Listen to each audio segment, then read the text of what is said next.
ওনার দূরদর্শিতার অভাবের কারণে রোগীর যদি কোনো ক্ষতি হয়, একটা রোগীও যদি মারা যান, তাহলে এই সম্পূর্ণ দায়ভার স্বাস্থ্য উপদেষ্টাকে নিতে হবে। ধন্যবাদ।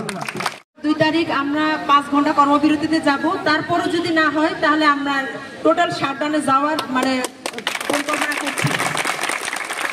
দাবি আন্দোলনের জন্য আমরা সবাই একত্রিত হয়েছি এবং আজকে সারা বাংলাদেশের নার্স এক দফা দাবি অর্জনের লক্ষ্যে আমরা আজকে প্রথম কর্মবিরতিতে নেমেছি 3 ঘন্টা।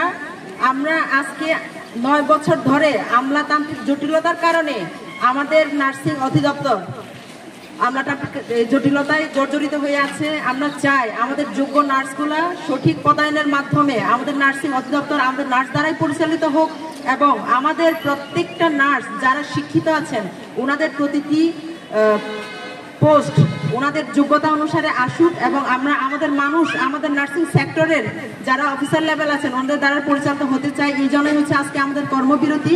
এতদিন আমরা 9 তারিখ থেকে শান্তিপূর্ণভাবে রোগীদের কোনো সমস্যা না দিয়ে আমরা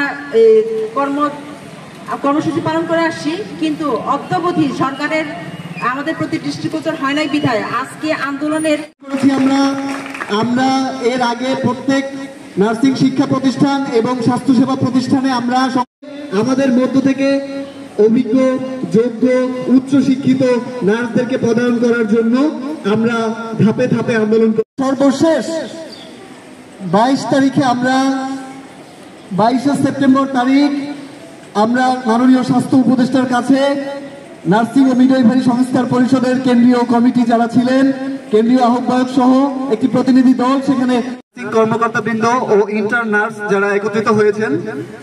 আপনারা নিশ্চয়ই জানেন সবাই যে গত 8ই